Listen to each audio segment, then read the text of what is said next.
Friends, ఇది యూరోప్లోని అత్యంత ధనిక దేశాలలో ఒకటిగా పరిగణించబడుతుంది మరియు ఇది ప్రపంచంలోనే అతిపెద్ద క్యాథలిక్ ధర్మాన్ని అనుసరించే దేశం కూడా.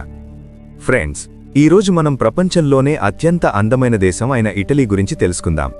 ఇక్కడి సంస్కృతి, ప్రజలు, పండుగలు మరియు అద్భుతమైన కట్టడాలు ప్రతి ఒక్క విషయాన్ని వెతికి మీకు చూపిస్తాము. కాబట్టి చివరి వరకు మాతోనే తప్పకుండా ఉండండి. ఫ్రెండ్స్, ఇటలీ జనాభా సుమారు 6 కోట్ల దరిదాపుల్లో ఉంటుంది. ఈ జనాభాలో పురుషులు సుమారు 48.5% ఉంటే మహిళలు దాదాపు 51.5% ఉన్నారు. మహిళల సంఖ్య కొద్దిగా ఎక్కువగా ఉండటం వల్లనే ఇక్కడ సుమారు 17 లక్షలకు పైగా మహిళలు ఒంటరిగా జీవిస్తున్నారని అంచనా వేస్తారు. ఇంతేకాకుండా ఇటలీలో మహిళల సగటు ఆయుష్ పురుషులతో పోలిస్తే కాస్త ఎక్కువగా ఉంటుంది. సాధారణంగా మహిళలు 80 నుండి 85 సంవత్సరాల వరకు జీవిస్తే పురుషుల సగటు ఆయుష్ 70 నుండి 75 సంవత్సరాల మధ్య ఉంటుంది. ఇది దేశంలోని ఆరోగ్య సదుపాయాలు, జీవనశైలి మరియు ఆహారపు అలవాట్ల ప్రభావాన్ని చూపిస్తుంది. అదే సమయంలో ఇటలీ జనాభాలో ఎక్కువ మంది 35 సంవత్సరాల కంటే పైబడిన వయసు కలిగిన వారే. యువత శాతం చాలా తక్కువగా ఉండటం వల్ల ఇటలీని వృద్ధాప్య జనాభా ఎక్కువగా ఉన్న దేశాలలో ఒకటిగా పరిగణిస్తారు. అయితే ఈ దేశం గురించి ఇంకా ఒక ముఖ్యమైన విషయం ఏమిటంటే, దేశపు మొత్తం జనాభా ప్రధానంగా కేవలం 20% భూభాగంలోనే నివసిస్తోంది. మిగతా 80% ప్రాంతం పర్వతాలు, అడవులు మరియు నదులతో కప్పబడి ఉండటం వల్ల అక్కడ జనసాంద్రత తక్కువగా ఉంటుంది.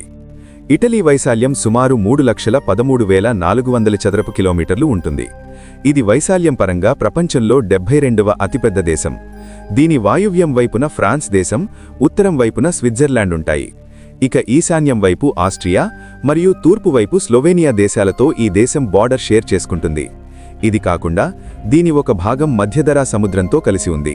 ఇది ఇక్కడి ఆర్థిక వ్యవస్థలో కీలక పాత్ర పోషిస్తుంది. ఇదే సముద్రం ద్వారా ఇటలీ ప్రపంచ దేశాలతో సంబంధాలు ఏర్పరచుకుంటుంది మరియు అక్కడి వస్తువులను తీసుకురావడం, తన వస్తువులను పంపడం చేస్తుంది. ఫ్రెండ్స్, ఇటలీలో 60 కోట్ల మందిలో 74% మంది క్రైస్తవ మతంలోని ఒక శాఖ అయిన క్యాథలిక్ మతాన్ని నమ్ముతారు. అందుకే వీరిని రోమన్ క్యాథలిక్లు అంటారు. 3% మంది క్రైస్తవ మతంలోని ఇతర శాఖలను నమ్మేవారున్నారు. కాగా ఇక్కడ ఇస్లాం మతాన్ని అనుసరించేవారు 4% ఉండగా హిందువులు ఇక్కడ 1% వాటాను కలిగి ఉన్నారు. 0.5% బౌద్ధులు ఉండగా 17.5% మంది పాత స్థానిక నమ్మకాలను అనుసరించేవారున్నారు. ఇటలీ దేశం యొక్క అధికారిక భాష ఇటాలియన్. ఫ్రెండ్స్, ఏ దేశం గురించైనా బాగా తెలుసుకోవాలంటే ముందుగా దాని రాజధాని గురించి తెలుసుకోవడం చాలా ముఖ్యం. ఇది ఇటలీ రాజధాని రోమ్. ఇది ఇటలీలోనే అత్యంత అందమైన నగరం మాత్రమే కాదు, యూరోప్ మొత్తంలో రోమ్ చరిత్ర మరియు అందం గురించి చర్చించుకుంటారు. ఈ నగరం క్రీస్తుపూర్వం 753లో స్థాపించబడింది. ఇక్కడ 2 సోదరులు ఉండేవారు. ఒకరి పేరు రోములస్ మరియు మరొకరు రేమస్. రోములస్కు తన సోదరుడితో ఏదో విషయంలో గొడవ జరిగి అతను తన సోదరుణ్ణి చంపేశాడు.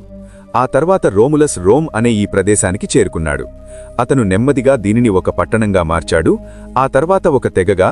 ఈ విధంగా 753లో రోమ్ మొదటిసారిగా ఉనికిలోకి వచ్చింది. రోములస్ పేరు మీదుగానే ఈ ప్రదేశానికి రోమ్ అని పేరు పెట్టారు. ఇది కాలక్రమేణా ఒక పెద్ద సామ్రాజ్యంగా మారింది. నెమ్మదిగా సమయం గడిచే కొద్దీ రోమ్ రోమన్ సామ్రాజ్యంలో భాగమైంది. ఆ సమయంలో ఈ సామ్రాజ్యం వద్ద వేల సంఖ్యలో సైనికులు ఉన్న ఒక పెద్ద సైన్యం ఉండేది, సొంత సంస్కృతి ఉండేది. ఇక్కడి ప్రజలు కళలు, చిత్రలేఖనం, విజ్ఞానశాస్త్రం మరియు రాజకీయాలను ఎంతగానో అభిమానించేవారు. మరియు మున్ముందు రోమ్ ఈ కారణాల వల్లే గుర్తింపు పొందింది. యూరోప్లోని చాలా దేశాలలో ఒపేరా హౌస్లు నిర్మించే అలవాటు ఉన్నప్పటికీ మొదటిసారిగా ఒపేరా హౌస్ నిర్మించబడిన దేశం ఇటలీయే. లా స్కాలా అనే ఈ ఒపేరా హౌస్ 1778లో పూర్తయింది. శాస్త్రీయ సంగీతాన్ని అభిమానించే వారి రాకపోకలు ఇక్కడ ఎప్పటికీ ఆగిపోలేదు. ఇటలీలోని మిలాన్ నగరంలో ఈ ఒపేరా హౌస్ కనిపిస్తుంది. ఇక ఇదే కొలీసియం. దీనిని క్రీస్తు శకం 80లో టైటస్ రాజు నిర్మించి పూర్తి చేశాడు. ఇది ఒక రకమైన స్టేడియం. ఇది ఆ సమయంలో రోమ్ రాజు మరియు ప్రజల వినోదం కోసం కేంద్రంగా ఉండేది. ఇందులో 2 యోధులను ఒకరితో ఒకరు పోరాడించేవారు. అందులో ఒకరు మరణించేవారు మరియు మరొకరు గెలిచేవారు. కానీ గెలిచిన వారికి రాజు ఒక పెద్ద బహుమతిని ఇచ్చేవాడు. ఈ ఆటను చూడడానికి నగరమంతా ఈ కొలీసియానికి వచ్చేది. ఇక్కడ 50,000 నుండి 80,000 మంది వరకు ఒకేసారి కూర్చోవచ్చు. యోధుల పోరాటాలే కాకుండా జంతువుల పోరాటాలు మరియు ఇతర క్రీడలు కూడా ఈ కొలీసియంలో ఆడేవారు. ఇది నేటికీ ప్రాచీన రోమ్ గుర్తులను గుర్తుకు చేస్తుంది. అంతేకాకుండా ఇది ఇటలీలోని ఒక ప్రముఖ చారిత్రక కట్టడం. దీని గోడలు 50 మీటర్ల ఎత్తు మరియు 189 మీటర్ల పొడవు ఉంటాయి. దీని చుట్టూ పెద్ద పెద్ద స్తంభాలు ఉంటాయి. ఈ చారిత్రక యాంఫీ థియేటర్ను చూసి ప్రజలు దీనిని ఆ కాలంలో ఎలా నిర్మించి ఉంటారా అని నేటికీ ఆశ్చర్యపోతారు. నేటి సమయంలో ఇటలీలో ఉన్న అతిపెద్ద సమస్య ఏమిటంటే, ఇటలీ ప్రపంచంలోనే అత్యధిక వృద్ధులు ఉన్న దేశాలలో ఒకటి. ప్రపంచంలో దీని స్థానం 3వది. ఇక్కడి జనాభాలో 25% మంది 65 ఏళ్ల కంటే ఎక్కువ వయసు కలిగిన వారే, మరియు జనాభాలో ఒక పెద్ద భాగం 35 ఏళ్లు దాటిపోయింది. గత కొన్ని దశాబ్దాలుగా ఇక్కడ ప్రజలు పెళ్లిళ్లు చేసుకోవడం లేదు, పిల్లలు పుట్టడం లేదు. దీనివల్ల ఇక్కడి జనాభా మరియు వయస్సు మధ్య వ్యత్యాసం పెరుగుతూనే ఉంది. ప్రజలు వృద్ధులవుతున్నారు మరియు యవ్వనంలో ఉన్నవారు జనాభాను పెంచడం లేదు. దీనివల్ల ఇక్కడ పనికి కొరత ఏర్పడుతోంది. ఎందుకంటే అందరూ వృద్ధులైతే పని ఎవరు చేస్తారు? యువతరం తమ కెరియర్పై ఎక్కువ దృష్టి పెడుతోంది. అందుకే చాలామంది ఇతర దేశాలకు వెళ్లి స్థిరపడుతున్నారు. దీనివల్ల ఇటలీ ప్రభుత్వంపై ఒత్తిడి పెరుగుతోంది. వృద్ధులకు పెన్షన్లు ఎక్కువ కాలం ఇవ్వాల్సి వస్తోంది. వారి అనారోగ్యాల చికిత్స కోసం ఎక్కువ ఖర్చు చేయాల్సి వస్తోంది. అందుకే ఇటలీ ఈరోజు దేశాన్ని ముందుకు తీసుకెళ్లగల కొత్త తరాన్ని కోరుకుంటోంది. ప్రజలు యువకులుగా లేకపోతే దేశం ఎలా ముందుకు సాగుతుంది? ఇక్కడ పనికి కొరత లేదు, కానీ పని చేసేవారి కొరత ఉంది. ఒకవేళ ఇటలీలో ఇదే విధంగా జనాభా తగ్గుతూ పోతే రాబోయే 20 ఏళ్లలో 6 కోట్లు ఉన్న సంఖ్య 5 కోట్లకు చేరుకోవచ్చు. మరియు ఈ విషయం ఇటలీకి ఒక ఆందోళన కలిగించే అంశం. దీని ప్రత్యక్ష ప్రభావం దేశ ఆర్థిక వ్యవస్థపై పడుతుంది. ఫ్రెండ్స్, ఇక ఇది ఇటలీలోని వెనిస్ నగరం. దీనిని కాలువల నగరం అని కూడా అంటారు. ఇక్కడ ఎటువంటి రోడ్లు లేవని తెలిస్తే మీరు ఆశ్చర్యపోతారు. అందరూ ఒక చోటి నుండి మరో చోటికి వెళ్లడానికి పడవలను ఉపయోగిస్తారు. ఈ పడవలను వీరు గొండోలాస్ అని పిలుస్తారు. వెనిస్ నగరంలోని కట్టడాలు గోథిక్, బైజాంటైన్ మరియు పునరుజ్జీవన నిర్మాణ శైలి ఆధారంగా నిర్మించబడ్డాయి. ఈ నగరంలోని సెయింట్ మార్క్స్ బాసిలికా మరియు డోజెస్ ప్యాలెస్ చాలా ప్రసిద్ధి చెందాయి. ఫ్రెండ్స్, ఇటలీ దేశంలోనే రుచికరమైన ఆహారం ప్రపంచవ్యాప్తంగా ఎంతో ఫేమస్. ఇక్కడ అనేక దేశాల రెస్టారెంట్లు ఉన్నాయి. అందులో ప్రతి రకమైన ఆహారం లభిస్తుంది. అది వెజిటేరియన్ అయినా లేదా నాన్ వెజిటేరియన్ అయినా. కానీ ఇక్కడ ఎక్కువ మంది నాన్ వెజిటేరియన్ ఆహారాన్నే ఇష్టపడతారు. ఇటలీకి చెందిన పిజ్జా చాలా ఫేమస్. ఇటలీకి వెళ్లిన వారు ఇక్కడి పిజ్జాను ఖచ్చితంగా టేస్ట్ చేస్తారు. 18వ శతాబ్దంలో ఇక్కడే పిజ్జాను కనిపెట్టారు. అది కూడా పేదవారి కోసం తక్కువ ధరలో మరియు త్వరగా తయారు చేయవచ్చనే ఉద్దేశంతో దీనిని తయారు చేశారు. మెల్లగా ఇది ప్రపంచవ్యాప్తంగా వ్యాపించింది మరియు ప్రజలకు నచ్చడం ప్రారంభించింది. నేడు పేదలు దీన్ని తినలేకపోవచ్చు, కానీ ధనవంతుల మొదటి ఎంపికగా ఇది మారిపోయింది. ఇక ఇదే ఇటలీలోని మిలన్ నగరం. ఈ నగరం ఫ్యాషన్, కళ మరియు వ్యాపారానికి ప్రసిద్ధి. డుమో డి మిలానో ఈ నగరం యొక్క ఒక ల్యాండ్మార్క్. ఇక్కడి గోథిక్ కట్టడాలు ఇప్పటికీ మాట్లాడుతున్నాయా అన్నట్లుంటాయి. ఈ కెథెడ్రల్ యూరోప్ మొత్తంలో 3వ అతిపెద్ద కెథెడ్రల్. ఇది కాస్టెల్లో స్ఫోర్జెస్కో. ఈ కోట 15వ శతాబ్దంలో ఇక్కడ నిర్మించబడింది. ఇందులో నగర సంస్కృతిని మ్యూజియంలో భద్రపరిచారు. ఇక్కడి ఎక్కువ మంది ప్రజలు టూరిజం ఇండస్ట్రీ, ఆటోమొబైల్ ఇండస్ట్రీ మరియు టెక్స్టైల్స్ రంగంతో ముడిపడి ఉన్నారు. దేశంలోని 65% ప్రజలు టీచింగ్, నర్సింగ్ మరియు హోటల్ మేనేజ్మెంట్ రంగాల్లో ఉన్నారు. ఇది ఇటలీలోని మరో అందమైన నగరం ఫ్లోరెన్స్. ఈ నగరం తన కళలు మరియు ఆలోచనలకు ప్రసిద్ధి. చరిత్రలోని గొప్ప కళాకారుల్లో ఒకరైన లియోనార్డో డావిన్సీ ఈ నగరంలోనే జన్మించారు. ఆయన అనేక అద్భుతమైన పెయింటింగులు వేశారు, పుస్తకాలు రాశారు. రహస్యాలతో నిండిన మోనాలిసా పెయింటింగ్ను కూడా లియోనార్డో డావిన్సీయే తయారు చేశారు. 1503 నుండి 1506 మధ్యలో గీసిన ఈ పెయింటింగ్ నేటికీ ఫ్రాన్స్ రాజధాని ప్యారిస్లోని లూవ్రే మ్యూజియంలో ఉంది. ఇది కాకుండా ఫ్లోరెన్స్ నగరంలో మైకేలాంజెలో తన జీవితంలోని ముఖ్యమైన భాగాన్ని గడిపారు. మైకేలాంజెలో ఒక ప్రసిద్ధ శిల్పి. ఆయన ప్రపంచ ప్రసిద్ధ శిల్పాలను చెక్కారు. డేవిడ్ విగ్రహాన్ని 1501 నుండి 1504 మధ్య తయారు చేశారు. పియటా శిల్పంలో మరియా తన కుమారుడైన జీసస్ను ఒడిలో ఉంచుకొని ఉంటుంది.